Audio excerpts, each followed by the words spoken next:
अब देखिएगा, हमने ना ये देखा था कि एक तो होता है डिस्टेंस टाइम ग्राफ, मतलब हमने एक्स एक्सिस पर ले लिया डिस्टेंस, एक्स एक्सिस पर ले लिया टाइम इन सेकंड्स, और वाई एक्सिस पर हमने ले लिया डिस्टेंस और डिस्प्लेसमेंट।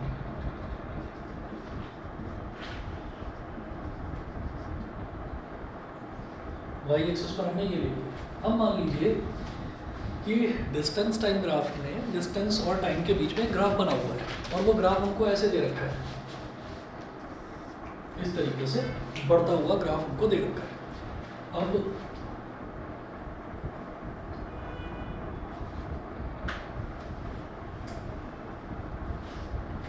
ये हमको ग्राफ इस तरीके से बढ़ता हुआ दे रखा है। अब आप ये समझिए कि आपसे ये पूछा जाए कि आप इसका आप वेलोसिटी निकाल लीजिए, वेलोसिटी।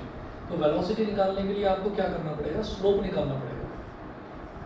वेलोसिटी क्या होता है ये आपके लिए नहीं बच्चों के लिए मैं बता देता हूँ। जब कभी हमको स्पीड दे रखी होती है ना, और स्पीड हमको ये बोल दिया जाए कि आपको 10 किलोमीटर पर आवर की स्पीड से दौड़ना है, नॉर्थ की डायरेक्शन में दौड़ना है, मतलब आपको डायरेक्शन दे दी, ठीक है, तो उसी स्पीड को आप वेलोसिटी बोल देते हो। स्पीड का मतलब, स्पीड और वेलोसिटी दोनों सेम होती हैं, बस वेलोसिटी में एक चीज़ एक्स्ट्रा होती है, तो उसमें आपको स्पीड के साथ साथ डायरेक्शन भी दे रखी होती है, that is called velocity. Displacement क्या होता है कि डिस्टेंस के साथ साथ आपको डायरेक्शन भी दे रखा है, उसको हम डिस्प्लेसमेंट बोल देते हैं। समझ गए?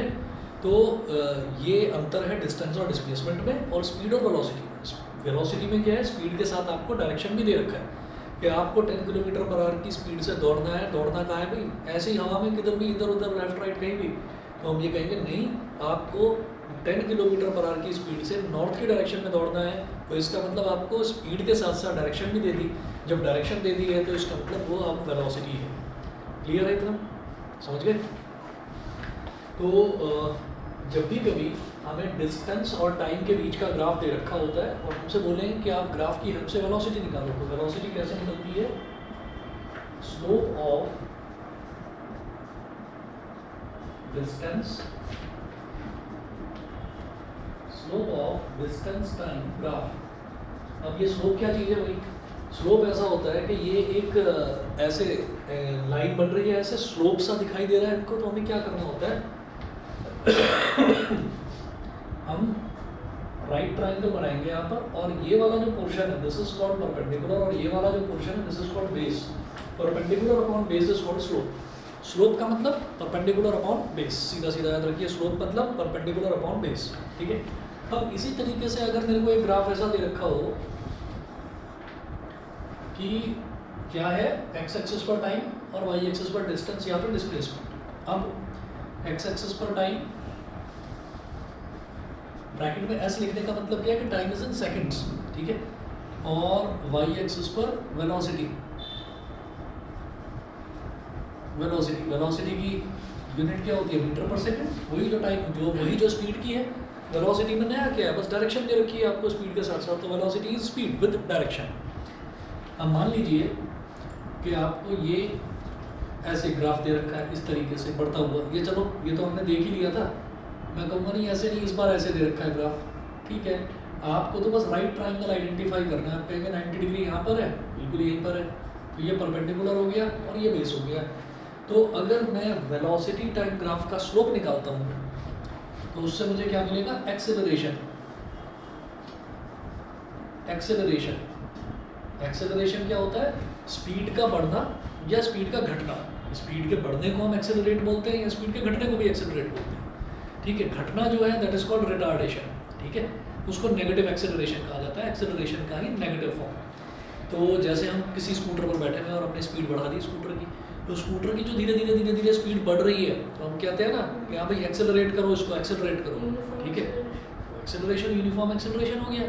और अगर हम स्पीड बढ़ा रखी है, ऑलरेडी हम तेज स्पीड में चल रहे हैं और हमसे ये कहा जाए कि भाई रोकना है इसको, स्कूटर को, तो हम क्या करेंगे, हम ब्रेक्स लगाएंगे। तो ब्रेक लगाना भी क्या है, वो रिटार्डेशन। रिटार्डेशन मतलब नेगेटिव एक्सेलरेशन, मतलब स्पीड को अब आप घटा रहे हैं, यूनिफॉर्म रिटार्डेशन, ठीक है। तो एक्सेलरेशन कैसे निकलेगा, स्लोप ऑफ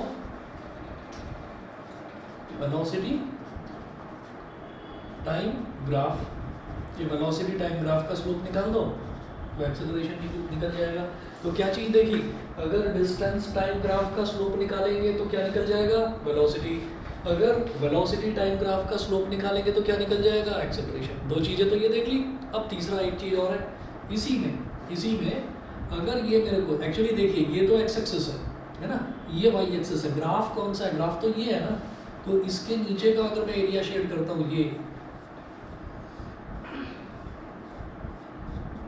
इसके नीचे का अगर हम एरिया शेड कर रहे हैं तो ये जो एरिया आ गया ना इसके अंदर का, this area is called displacement. Displacement 10 kilometre चलो, आपसे कोई बोले 10 किलोमीटर चलो, या आप कोई बोले कि 100 मीटर चलो, तो आप ये कहेंगे थोड़ा सा मैं इधर हुआ हूँ, थोड़ा सा इधर, थोड़ा सा इधर, नाप लो जी, नाप लो, मैं चल गया, मैं 100 मीटर चल गया। ये कहेंगे यार ये क्या बेवकूफ़ी है, इधर उधर कैसे घूम रहे हो। तो फिर हमने कहा नहीं घूमा तो चला तो मेरा डिस्टेंस मेज़र करो, वो आपका काम है, ठीक है। तो डिस्टेंस मेज़र करा भाई, ऐसे ऐसे ऐसे ऐसे करके मेज़र कर लिया। फिर किसी ने बोला नहीं सीधी लाइन में चल, टेढ़ा मेढ़ा नहीं जाना, सीधा जाना, सीधा। चलो जी सीधे चले बिल्कुल यहाँ से वहाँ तक। वो जो सीधे लाइन में जब हम चलते हैं तो that distance is called displacement. मतलब अगर आपको डायरेक्शन दे दी जाए डिस्टेंस में, दैट इज कॉल्ड डिस्प्लेसमेंट, ठीक है। और टेढ़ा मेढ़ा इधर उधर कहीं पर भी आप चल रहे हैं तो दैट इज कॉल्ड डिस्टेंस, ठीक है। तो डिस्प्लेसमेंट कैसे निकलेगा, area under velocity time graph.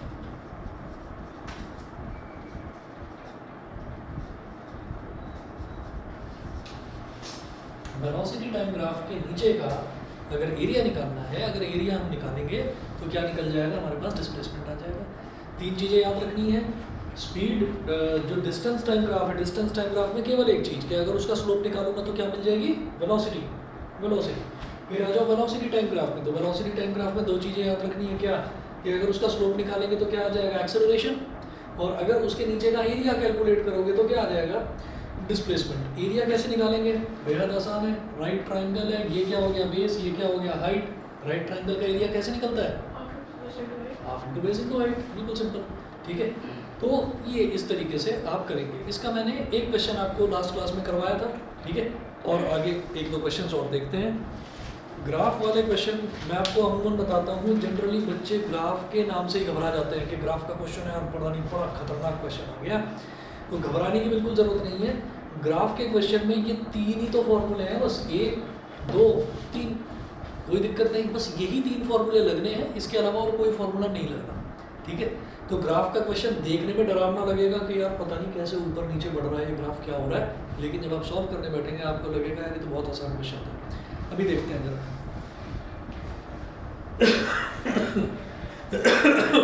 हाँ,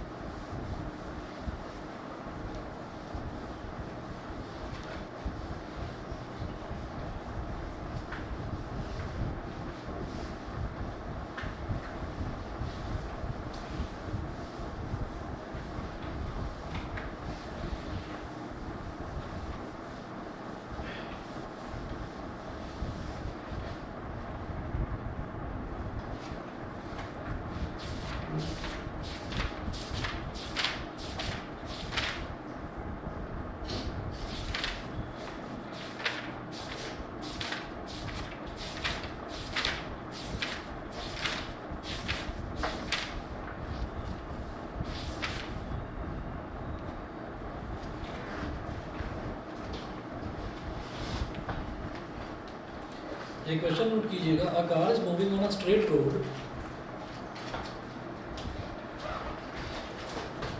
ये जो ग्राफिकल रिप्रेजेंटेशन वाला है ना, इसके क्वेश्चंस बड़े बड़े होते हैं, सॉल्यूशन छोटा सा ही होता है, ठीक है। चलिए नोट कीजिएगा। फर्स्ट क्वेश्चन पिछली बार करा था, ये सेकंड क्वेश्चन है, नोट करें। A car is moving on a straight road with uniform acceleration.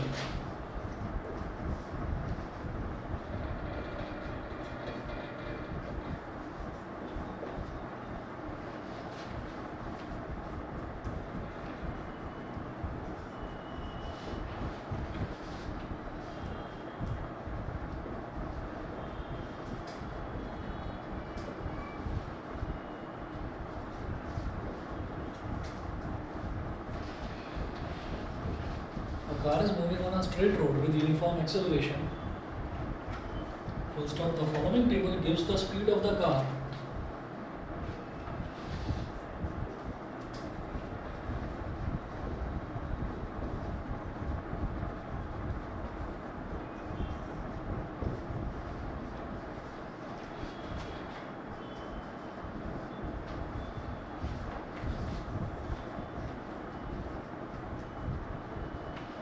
The following table gives the speed of the car at various instants of time.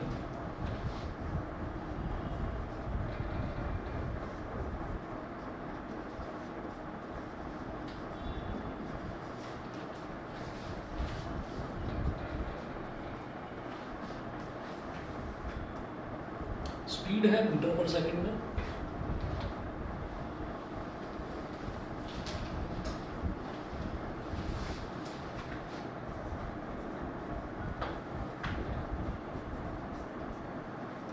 speed is in meter per second, time in seconds.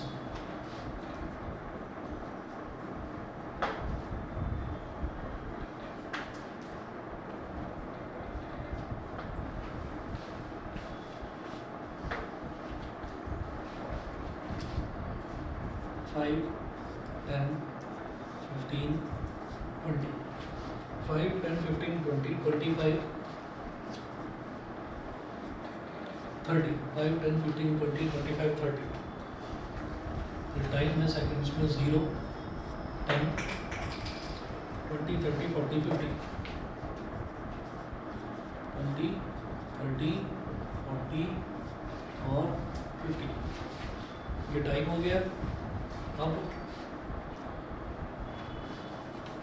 अब ये बोल रहे हैं draw the speed time graph by choosing a convenient scale. Draw the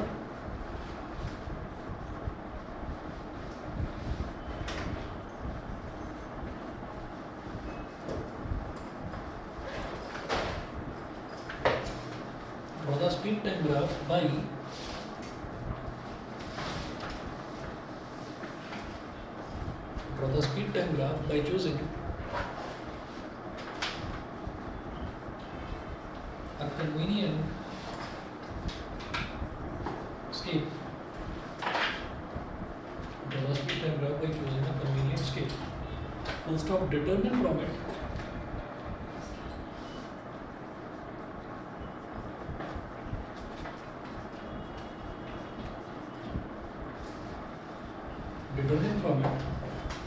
first is the acceleration of the car.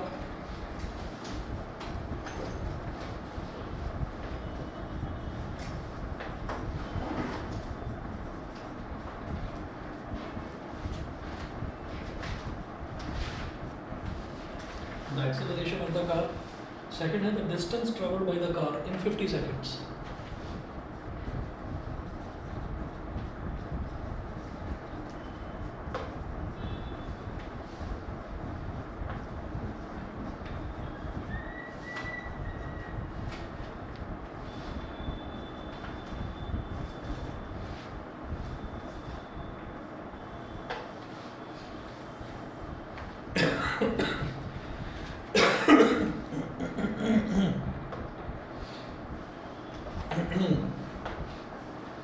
The distance traveled by the car in 50 seconds. तो देखिएगा, a car is moving on a straight road with uniform acceleration. Uniform acceleration का मतलब क्या है कि speed constant नहीं है, speed धीरे धीरे धीरे धीरे बढ़ती जा रही है, या हो सकता है धीरे धीरे धीरे धीरे घटती जा रही है.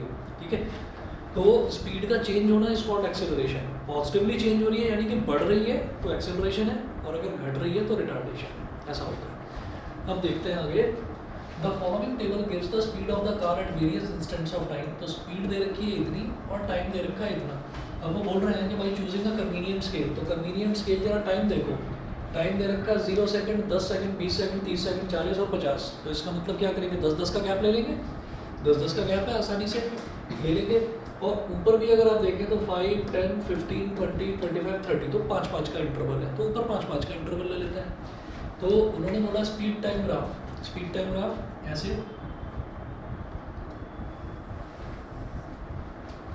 वाई एक्सेस और ये एक्स एक्सेस. तो यहाँ एक्स एक्सेस पर आप लेंगे टाइम टाइम, ब्रैकेट में लिख दीजिएगा एस, स्मॉल एस, सेकेंड्स। अच्छा, यहाँ वाई एक्सेस पर आप लेंगे स्पीड,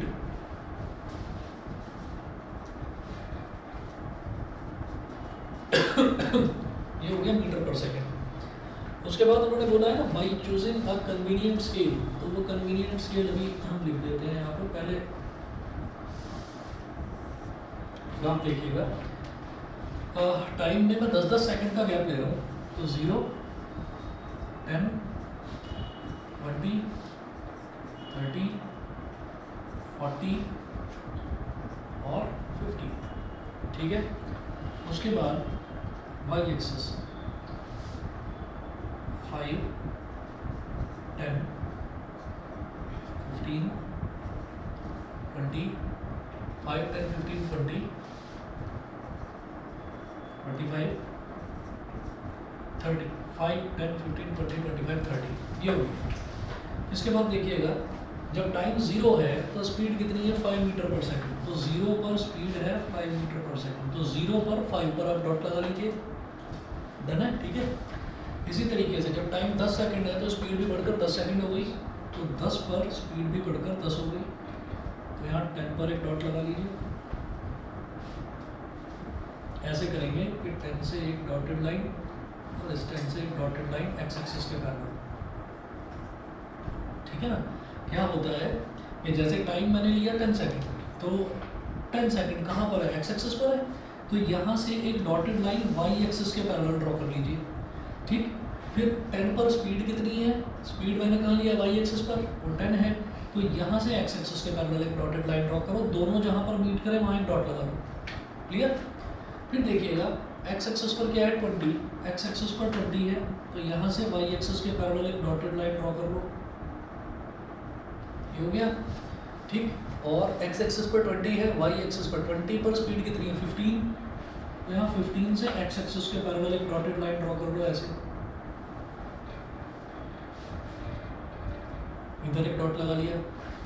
आगे चलते हैं, जब स्पीड है टाइम है 30 तो स्पीड है 20, जब टाइम है 30 तो स्पीड कितनी है 20, तो 20 से एक पैरेलल डॉटेड लाइन ड्रॉ करिए ऐसे, हो गया। आगे चलेंगे, जब टाइम 40 है तो स्पीड 25,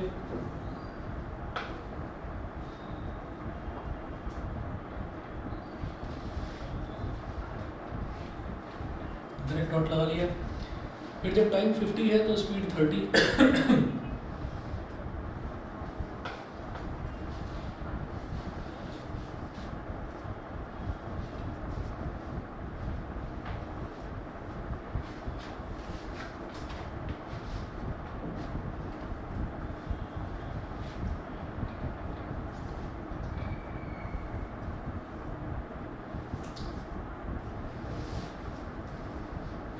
तो ये लगभग यहाँ पर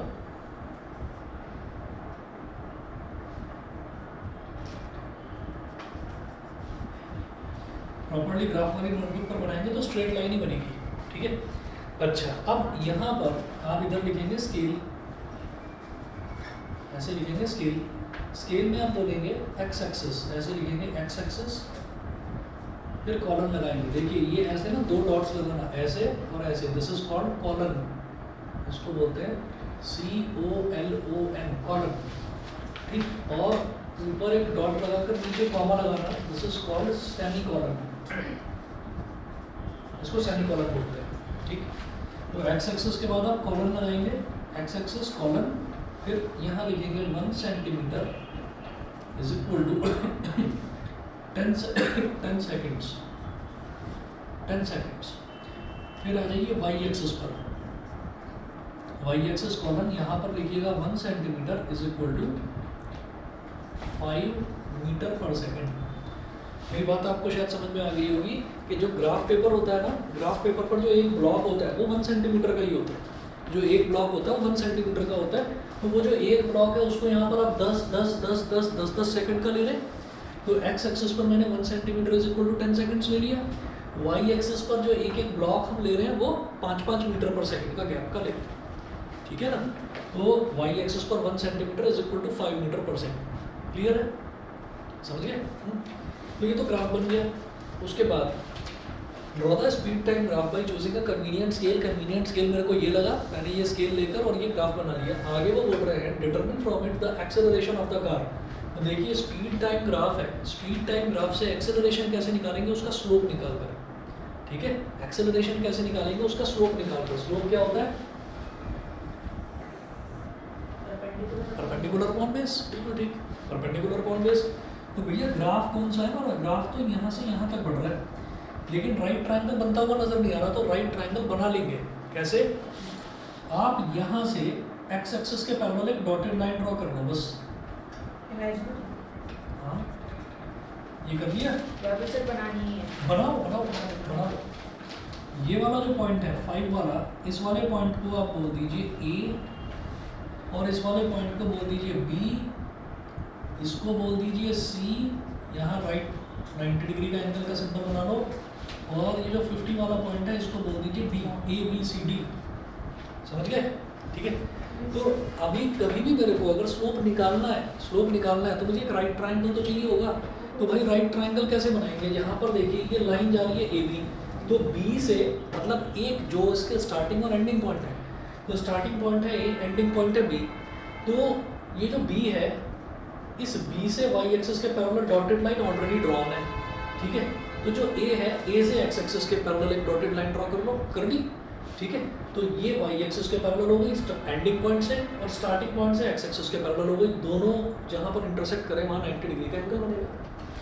ठीक है, हमने पैरेलल लाइन किस किस के ड्रॉ करी है? हमने वाई एक्सिस के पैरेलल और एक्स एक्सिस के पैरेलल डॉटेड लाइन ड्रॉ करी है। जब एक्स एक्सिस और वाई एक्सिस के बीच में 90 डिग्री का एंगल बनता है, तो उनके बीच में अगर पैरेलल लाइन बनाएंगे तो भी तो 90 डिग्री का एंगल बनेगा। ये वाई एक्सिस के पैरेलल हो गई, ये एक्स एक्सिस की हो गई, 90 डिग्री बन गया, यानी कि राइट ट्रायंगल बन गया। राइट ट्रायंगल बनते ही हम क्या कहेंगे? फर्स्ट पार्ट में यहाँ तक समझ में आ रहा है ना सभी को? हाँ, नहीं समझे? ठीक है। हाँ सर, हम ए बी और 30 को भी तो जॉइन कर सकते हैं। दोबारा बोलो, ए बी और सर ए बी एंड बिल्कुल सही, बिल्कुल सही, बिल्कुल सही। देखिए ऐसा होता है जब भी मुझे स्लोप निकालना है ना, तो मुझे बेस एक्सेस लेकर चलनी होती है। तो मैं बेस एक्सेस मतलब स्लोप इसके नीचे वाला निकालता हूँ, तो मुझे वाई एक्सेस, उसमें क्या है कि हमारा ना बेस एक्सेस जो है वो वाई एक्सेस बन जाएगी। तो इस वजह से स्लोप निकालेंगे तो यहाँ वाला निकालेंगे, वो यहाँ वाला निकल जाएगा। नहीं फिर 30 और बी को जॉइंट करेंगे तब भी वो एक्स एक्सिस के पैरेलल ही आएगा। तो मैंने मान लिया, लेकिन उसमें क्या है ना, हमारा जो बेस है, हमारा बेस ये बन जाएगा फिर, और ये परपेंडिकुलर बन जाएगा। तो बेस जो है वो मुझे स्पीड वाले को नहीं लेना, बेस मुझे टाइम एक्सेस को लेना है। उसका भी एक रीज़न है, कि हम बेस किस चीज़ को लें। हम बेस हमेशा उस चीज़ को लेंगे, खैर टॉपिक से डेविएट हो जाऊंगा मैं, पर बता देता हूँ फिर भी। हम बेस हमेशा उस चीज़ को लेंगे जिस चीज़ को कभी ना रोका जा सके, जिस चीज़ को कभी ना बदला जा सके, जिसके नेगेटिव में ना जा सको, जिसके पॉजिटिव में ना जा सको। बताता हूँ कहानी क्या है। अगर कभी भी टाइम की बात करते हैं, तो क्या टाइम को रोका जा सकता है? नहीं ना। चलिए, क्या टाइम में पीछे जाया जा सकता है? नहीं। बताओ, आज क्या तारीख है? 1 अप्रैल है। 1 अप्रैल के शाम के 6 बजे चले जाओगे वापस? कोई टाइम मशीन है? नहीं है ना। पॉजिटिव में जाया जा सकता है? नहीं जाया जा सकता। कैसे जाओगे? मुझे 2 अप्रैल अभी देखनी है, जिद पकड़ के बैठ गए, मुझे नहीं पता, मुझे अभी देखनी है। कैसे देखोगे भाई? 2 अप्रैल तो 2 अप्रैल को ही आएगी, अभी कैसे देख लोगे? तो इस पर रिसर्च चल रहे हैं, और 3 डायमेंशन होती है पूरी दुनिया में, पूरे यूनिवर्स में 3 डायमेंशन है। क्या क्या? एक्स एक्सिस, ठीक है, एक्स एक्सिस मतलब मेरी ये चौड़ाई कितनी है, एक्स एक्सिस। वाई एक्सिस लंबाई कितनी है, और जेड एक्सिस कितना मोटा तोंद निकल रहा है, कितने मोटे हैं हम, ठीक है। तो ये क्या हो गया? ये हो गई 3 dimension, X axis, Y axis और जेड एक्सिस, ठीक। चौथी डायमेंशन है क्या कुछ? बताओ, चौथी कोई डायमेंशन है? तो 4th डायमेंशन टाइम को माना जा रहा है, और उस टाइम पर न जाने कितने रिसर्चर्स, न जाने कितने साइंटिस्ट उस पर रिसर्च करने में लगे पड़े हैं। और फिर ऐसे रिसर्चर्स जब किसी फिल्म मेकर को मिलते हैं, तो फिल्म मेकर को अपनी स्टोरी बताने लगते हैं कि मैंने ऐसा करा, मैंने वैसा करा। तो साइंटिफिक फिक्शन फिल्म जो बनती है, उसमें आपने देखा होगा, कौन सी फिल्म आई थी? टाइम मशीन, टाइम स्टोरी थी ना, साउथ की फिल्म थी टाइम स्टोरी।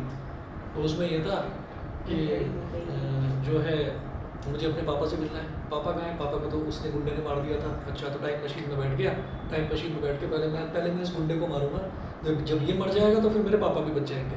ठीक है, तो वो क्या कहानी दिखाते हैं उसमें कि उसमें आप बैठ गए और फिर आप एक्चुअली क्या कर रहे हैं, आप टाइम को रिवर्स कर रहे हैं हर चीज़ को। ये जो मैंने 3 डायमेंशन बताई, तो 3 डायमेंशन जो है वो 3 डायमेंशन हो गई, लेंथ, ब्रेथ और हाइट। ठीक है, अब लेंथ, ब्रेथ और हाइट है। अब मान लीजिए हम कोई रूम बना रहे हैं और रूम में हमने बोला कि भाई हमको 10 फुट लंबा रूम बनाना है। ठीक है, कोई कहता नहीं 8 फुट बस, 10 फुट नहीं, ज़्यादा जगह का करना क्या है, 6 फुट तेरी हाइट है, 8 फुट का कमरा ले, फिर भी तेरे को 2 फुट एक्स्ट्रा मिल रहा है ना, सोना ही तो है, करना क्या है बेटा कमरे में जाके। अच्छा ठीक है, तो आपने क्या करा, लेंथ को कम कर लिया, है ना। एक कहेंगे नहीं मेरे को किंग साइज रूम चाहिए, है ना, बढ़ा दे 50 फुट लंबा रूम बना दे। ठीक है, तो 50 फुट लंबा रूम का मतलब क्या हो गया कि भाई आप लेंथ को बढ़ा पा रहे हैं, एक्चुअली आप हाइट को बढ़ा पा रहे हैं। ठीक है, आप ब्रेथ को बढ़ा पा रहे हैं। तो इन तीनों डायमेंशंस को आप चेंज कर पा रहे हैं, टाइम को चेंज नहीं कर पाते, टाइम को चेंज नहीं कर पाते।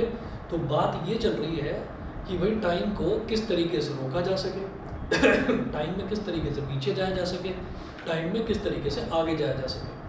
तो वो जो टाइम मशीन वाला जो कॉन्सेप्ट है, ज़रूरी नहीं है कि वो आने वाले टाइम में सच ना हो पाए, सच भी हो सकता है, सच भी हो सकता है, लेकिन उस पर रिसर्चेस चल रहे हैं। ठीक है, और कहीं ना कहीं हम जिन चीज़ों में आज हैं, जिन चीज़ों में हम आज हैं, फॉर एग्जांपल हम यहाँ बैठे हुए हैं और हम टीवी पर ये देख लेते हैं कि अमेरिका में क्या चल रहा है, वो कैसे देख पाते हैं, ये सैटेलाइट टेलीकास्ट सिस्टम जो चल रहा है ना, जहाँ पर भी जिस भी कंट्री में जो इवेंट हो रहा है वो हम देख पाते हैं, लाइव देख पाते हैं। अभी हो रहा है वहाँ पर इस टाइम, अभी देख लो जी, फुटबॉल का मैच अभी देख लो। तो और मतलब बाकी सारी चीज़ें तो छोड़ो, पहले तो बड़े बड़े एंटीना लगते थे, तार आते थे, टीवी में लगाए जाते थे, उसको सेट करा जाता था। अब तो चलती हुई मेट्रो में, मेट्रो कहाँ चल रही है, ज़मीन के अंदर अंडरग्राउंड चल रही है, पानी के अंदर चल रही है। ठीक है, 5G सिग्नल इनेबल करेगा आपको कि लिफ्ट में भी मोबाइल फ़ोन यूज़ कर सको, टनल में भी मोबाइल फ़ोन यूज़ कर सको, और मोबाइल फ़ोन में इंटरनेट चालू होगा और इंटरनेट में दिखाई दे रहा है कि हाँ जी अमेरिका में क्या चल रहा है। ठीक, तो वो जो चीज़ें हैं, ये जो टेक्नोलॉजी है, ये धीरे धीरे सच हुई ना, हो सकता है आने वाले टाइम में वो चीज़ भी सच हो जाए कि मुझे भूतकाल में जाना है, मुझे भविष्य काल में जाना है। ठीक है, तो वो भी सच हो सकती है। खैर, ये जो टाइम है अभी तक ऐसा है, इनएविटेबल है, अनचेंजेबल है, तो इस टाइम को हम चेंज नहीं कर सकते। तो जिस चीज़ को चेंज ना करा जा सके, बेस उसी को लिया जाता है, ये याद रखना। तो हमें बेस इसी को लेना है, तो इस वजह से मैंने इस तरफ का स्लोप निकाला, इधर का। ठीक है, स्पीड को घटाया बढ़ाया जा सकता है, स्कूटर बढ़ा दिया, उड़ा दिया स्कूटर। ठीक है, तो स्कूटी तो नहीं चलाता तुम में से कोई?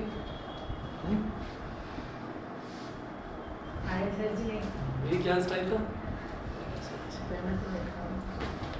ठीक है, मैं इसलिए पूछ रहा हूँ क्योंकि इस एज में ना चलाने में मज़ा नहीं आता, उड़ाने में मज़ा आता है। स्कूटी तो कोई भी चला लेगा, मैं उड़ा कर दिखाता हूँ मेरा 80 की स्पीड पर, तो वो मत करना।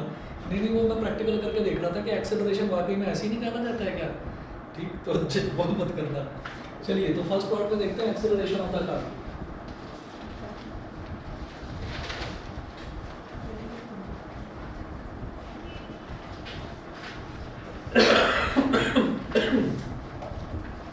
तो स्लोप ऑफ मैं ये नहीं लिखूंगा कि slope of velocity time graph, मैं ये लिखूंगा slope of A B, slope of A B, ये लिखेंगे, समझ गए। ये ए बी जो है ये वेलोसिटी टाइम ग्राफ ही तो है, तो स्लोप ऑफ ए बी। अब ए बी का स्लोप क्या होगा, perpendicular upon base, perpendicular upon base. Perpendicular दोनों वही क्या है, BC, और बेस क्या है, AC, BC अपॉन AC। बताइए BC कितना है, BC मतलब ये वाला जो हाइट है ना, इसको पूरे टोटल में से सब्ट्रैक्ट कर दीजिए, तो BC क्या निकल जाएगा, टोटल कितना है 0 से 30 मतलब 30 में से 5 को सब्ट्रैक्ट कर दो, 25, तो 30 - 5 लिख दीजिए। BC कैसे निकलेगा, 30 - 5। अब AC की बात करते हैं, तो दोबारा बता देंगे 30 हाँ दोबारा देखिए, मुझे ये BC की हाइट निकालनी है, मतलब यहाँ से यहाँ तक वाली हाइट निकालनी है बस। सर हाइट तो सेंटीमीटर में निकलेगी ना, उस चीज़ को छोड़ो ना, वो चीज़ दोबारा बताऊँगा, अभी रुक जाओ। यहाँ से यहाँ तक वाली देख लो, यहाँ से यहाँ तक वाली कितनी होगी, 30 में से 5 को सब्ट्रैक्ट कर देंगे तो ये बीच वाली हाइट जो है निकल जाएगी, है ना। तो 30 में से 5 को सब्ट्रैक्ट करेंगे तो बीच वाली हाइट निकल जाएगी, कितनी हो जाएगी, 25। फिर AC निकालना है, AC मतलब यहाँ से यहाँ तक वाला, तो यहाँ पर क्या है 0, और 0 से यहाँ तक 50, यानी कि 50 होगी टोटल। ठीक है, इसको लिखिए 50, 30 माइनस 5 इज 25 और ये 50। हाँ हाँ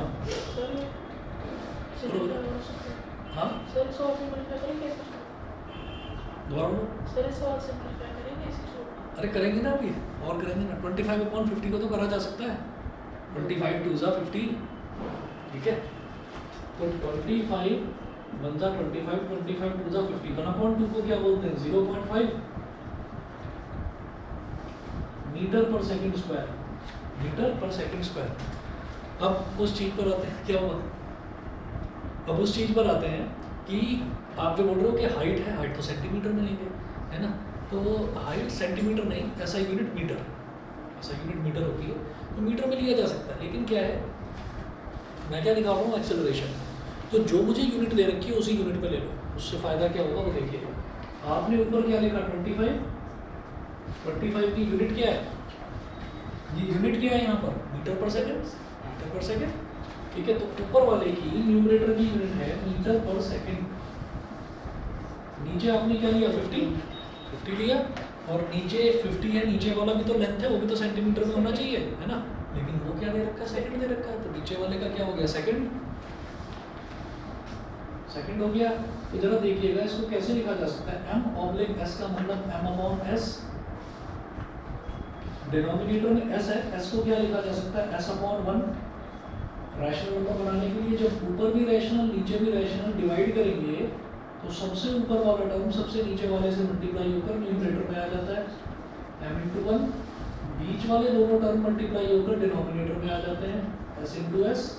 तो m/s स्क्वायर मतलब m⁻⁻², metre per second square, यही एक्सेलरेशन की यूनिट होती है, यही एक्सेलरेशन की यूनिट होती है। तो इस वजह से जैसा है वैसा ही छोड़ दो। ठीक है, उसमें वो मत सोचना कि नहीं लेंथ तो सेंटीमीटर में होती है, मीटर में नहीं, कुछ है जो है वैसे ही छोड़ दीजिए। समझ गया मेरी बात। इस सब कहानी को फिलहाल छोड़िए, आप जैसा दे रखा है वैसा ही आपको वैल्यू डाल देनी है, आपका सीधा सीधा एक्सेलरेशन निकल जाएगा। ये एक्सेलरेशन की यूनिट होती है, m⁻⁻² मतलब metre per second square. Clear है? सर कभी बहुत मुश्किल में एक्सेलरेशन की यूनिट बदल सकती है? नहीं बदलेगी नहीं। अगर एक्सेलरेशन की यूनिट ज़्यादा से ज़्यादा किलोमीटर पर आवर होगी उसको हम मीटर पर सेकंड में कन्वर्ट कर सकते हैं। सही है ना। चलिए जी, तो ये तो हमारा हो गया एक्सेलरेशन। फिर वो बोल रहे हैं the distance travelled by the car in 50 seconds, तो 50 सेकंड मतलब यहाँ से यहाँ तक डिस्टेंस कार ने कितना ट्रैवल करा। तो डिस्टेंस के लिए वेलोसिटी टाइम ग्राफ यानी कि स्पीड टाइम ग्राफ अगर है तो उसके नीचे का एरिया निकाल लीजिए, डिस्टेंस ट्रेवल्ड आ जाएगा। समझ गए? और एरिया कैसे निकालोगे, सोचो। Half into base into height और सर टोटल जितनी भी शेप्स हैं सबका एरिया निकाल बिल्कुल दीजिए, ऐड कर सही। ये दीजिए। ग्राफ है, ये कर्व है, ये जो स्ट्रेट लाइन है इसके नीचे का टोटल एरिया निकालना है। बेस किसको रखना है, टाइम एक्सिस को। ठीक है, तो इसके नीचे क्या दिखाई दे रहा है मेरे को, एक तो BCA, एक तो ये ट्राइंगल दिखाई दे रहा है, और OACD एक ये रेक्टेंगल दिखाई दे रहा है। तो ट्राइंगल का एरिया रेक्टेंगल का एरिया दोनों निकालो, ऐड करो। ठीक है, तो इसके और टाइम एक्सिस के बीच का पूरा एरिया निकल जाएगा। समझ गए? सर और ट्रायंगल की जो बेस और हाइट लेंगे वो कुछ नहीं है। हाँ वही उसमें आपको दिमाग लगाना ही नहीं है, बिल्कुल जो दे रखा है बिल्कुल वही रखिए, उसमें सोचो ही मत आप। बिल्कुल रिजल्ट क्या है, डिस्टेंस है ना, तो डिस्टेंस आपका मीटर में आना चाहिए, क्योंकि स्पीड मीटर पर सेकंड में है, टाइम सेकंड में है, तो आपका डिस्टेंस मीटर में ही आएगा। ठीक है, समझ रहे हैं नहीं, थोड़ा बहुत क्लियर है। हाँ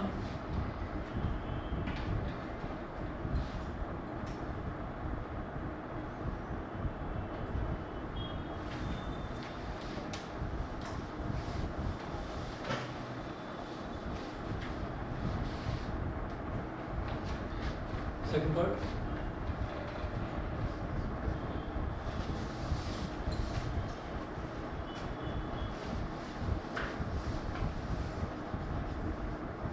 डिस्टेंस ट्रेवल्ड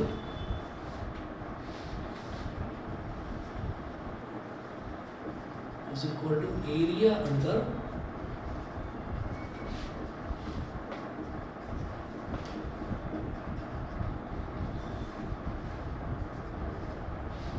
एक्चुअली मेरे को ना यहाँ पर स्पीड टाइम लिखना चाहिए, क्योंकि इन्होंने स्पीड टाइम दे रखा है और स्पीड टाइम से डिस्टेंस निकलेगा भी, वेलोसिटी टाइम से डिस्प्लेसमेंट निकल जाएगा, क्योंकि वो डायरेक्शन वाली चीज़ें होगी ना, वेक्टर्स होगा।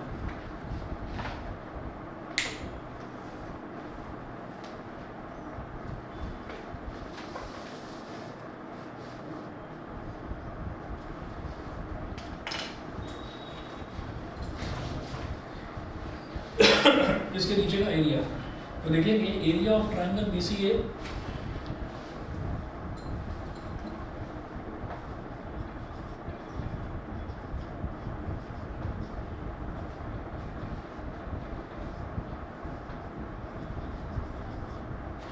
Area of triangle BCA plus area of triangle OACD, area of rectangle sorry,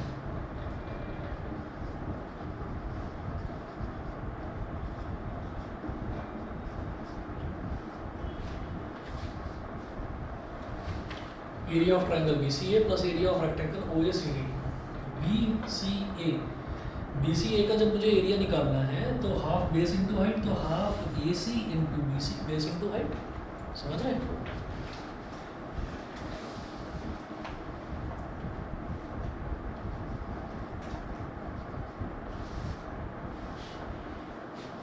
area of rectangle OACD, length into breadth, तो लेंथ कितनी है OD और ब्रेथ कितनी है OA।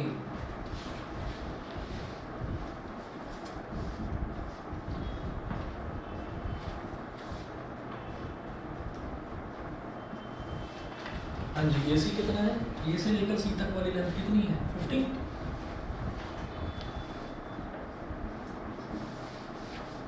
BC कितना है, ये B से लेकर C तक वाली लेंथ 30 माइनस 25।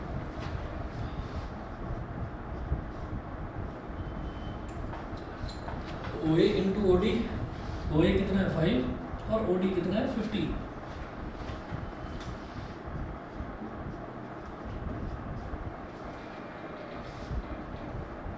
तो 225 ना, 25 इंटू 25 625 प्लस 5 इंटू 50 250, तो 625 प्लस 250 कितना हो गया 875 मीटर। क्लियर है?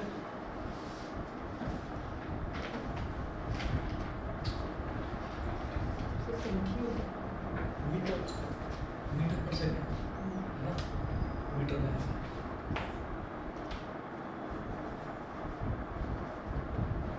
समझ गया पीछे प्रियांशु करना।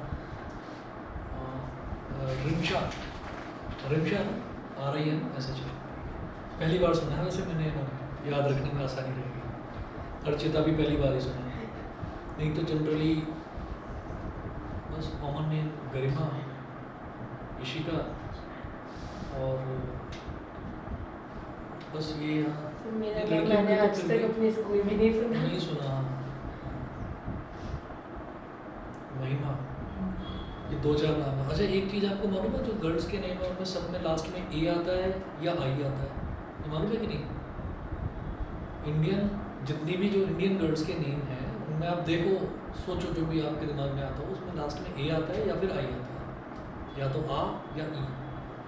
ये देख लीजिए, कोई भी नाम सोच लो, सोचो इंडियंस की बात कर रहा हूँ, वैसे है कुछ दिमाग में आ रहा है किसी का नाम? सबसे पहले तो अपने घर में जो लेडीज़ हैं अपनी मम्मी का ही नाम सोच लो, लास्ट में A आएगा या फिर I आएगा। सर मेरी बहन का जो निकनेम है उसमें नहीं आता। निकनेम तो ऐसे ही रख देते हैं हाँ, ना। वैसे आप देखिए, अच्छा जो बॉयज़ के नेम है उनमें कुछ भी आता कुछ भी है, आता उसमें कुछ भी आता है कि नहीं?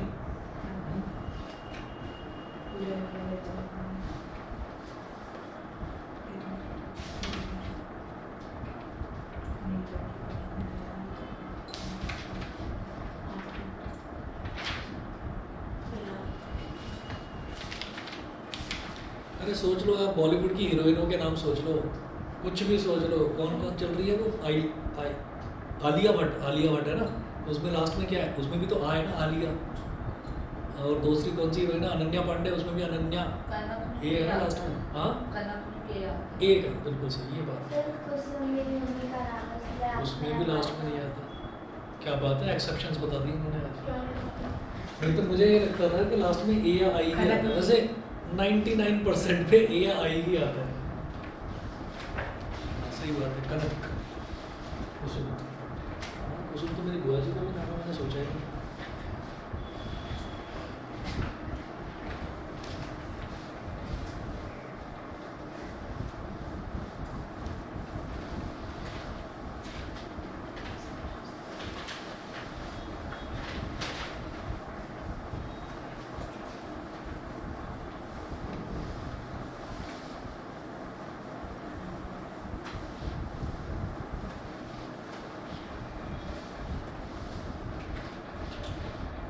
चलिए अब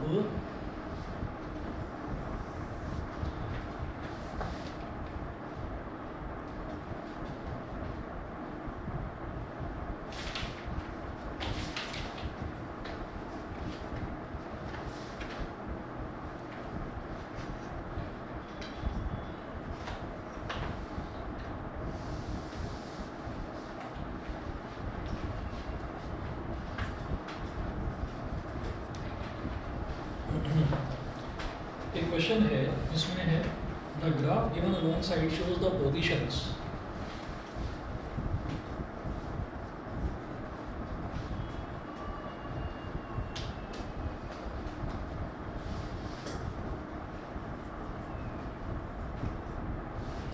given alongside shows the positions of a body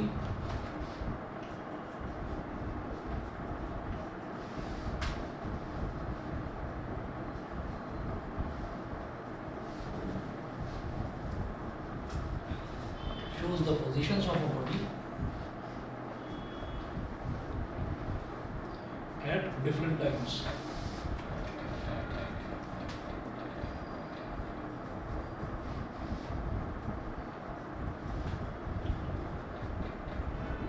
Full stop.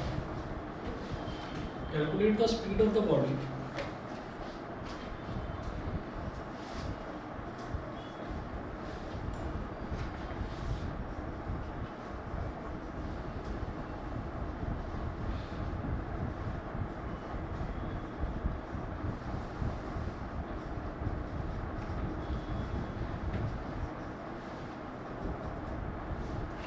calculate the speed of the body as it moves from first part है A to B.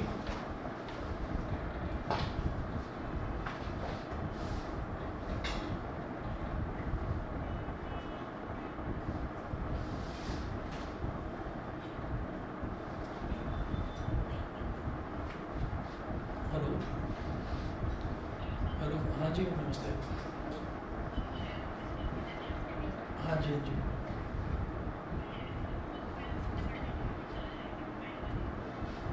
ठीक है ठीक है, मैं बोल रहा हूँ, ठीक है, okay okay.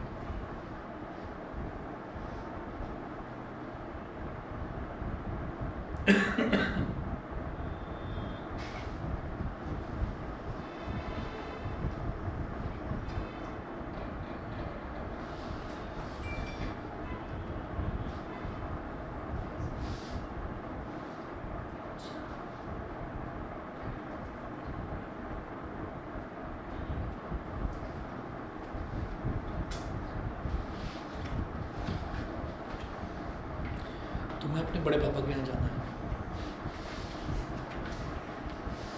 As it moves from first part है A to B,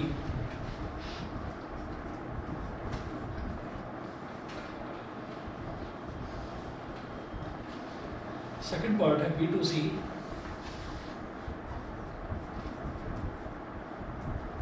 and third part है C to D.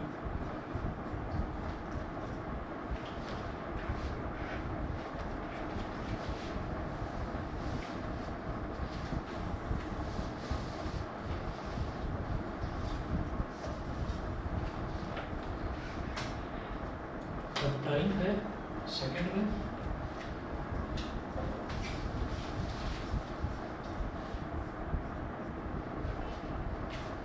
डिस्टेंस है सेंटीमीटर में।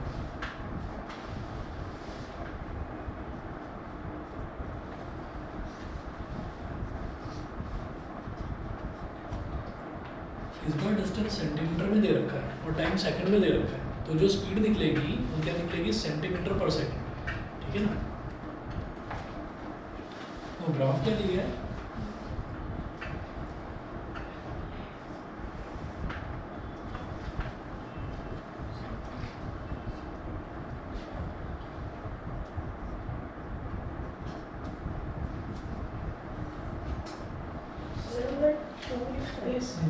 जीरो और टू।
ये वाला पॉइंट है E, B, C और D, A B C D इस तरह से दे रखा है। अब देखिएगा, calculate the speed of the body as it moves from A to B, तो A से D। अब पता है क्या है, ये जो ग्राफ है, इसमें ग्राफ में कोई चीज़ अजीब लग रही होगी आपको, तो वो ये कि यहाँ पर ना 2 से यहाँ पर स्टार्ट हो रहा है, तो एक्स एक्सेस 2 से स्टार्ट हो रही है, यानी कि टाइम जो है वो 2 सेकंड से स्टार्ट हो रहा है, ठीक है।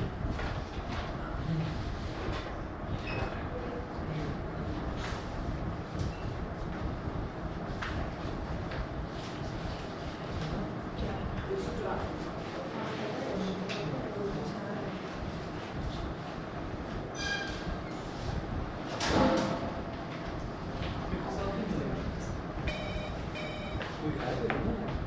अच्छा, कौन है? तो तुम्हें तो लेने आता है। अच्छा।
हाँ जी, तो आप जरा देखोगे कि यहाँ पर टाइम जो है ना 2 से स्टार्ट हो रहा है और फिर 5 तक जा रहा है। अगर मैं A से B की स्पीड निकाल रहा हूँ, हाँ, इनिशियल पॉइंट टाइम का तो 2 दे रखा है और जो डिस्टेंस है, डिस्टेंस का इनिशियल पॉइंट जो है वो 0 सेंटीमीटर दे रखा है। मुझे क्या करना है कि पहले वो पूछ रहे हैं A टू B, तो स्पीड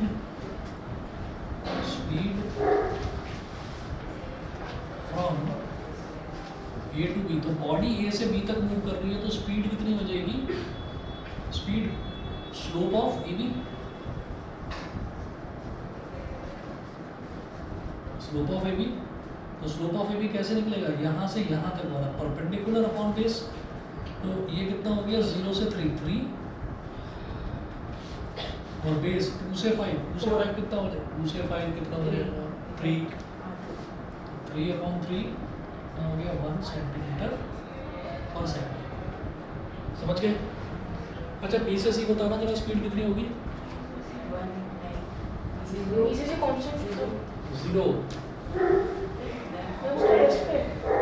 0। बताओ कैसे, क्यों, क्योंकि बी से सी तक 5 से 7 सेकंड का टाइम हो रहा है, लेकिन बॉडी का डिस्टेंस बढ़ ही नहीं रहा है, बॉडी वहीं की वहीं है। 3 सेंटीमीटर वाले मार्क पर ही बॉडी है, तो इसका मतलब क्या है कि बॉडी रेस्ट में है। समझ गए, नहीं समझे? देखिए 5 सेकंड तक तो लगातार डिस्टेंस बढ़ता गया, डिस्टेंस ये है ना, लगातार डिस्टेंस बढ़ता गया। 5 के बाद में 7 सेकंड तक, तो 5 से 7 सेकंड मतलब अगले जो 2 सेकंड है इसमें बॉडी का डिस्टेंस बढ़ा ही नहीं, 3 सेंटीमीटर वाले मार्क पर ही बॉडी खड़ी हुई है चुपचाप। तो इसका मतलब क्या हुआ कि बॉडी रेस्ट में है। समझ रहे? तो सेकंड में आप लिखेंगे from B to C distance is not changing, distance is not changing, so speed is equal to 0।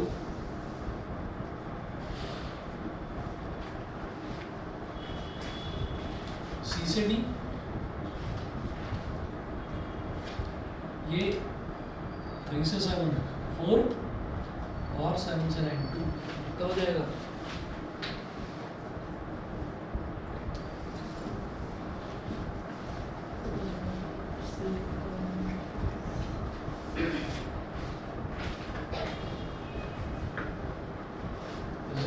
Slope of CD, slope of CD यानी कि परपेंडिकुलर अपॉन बेस।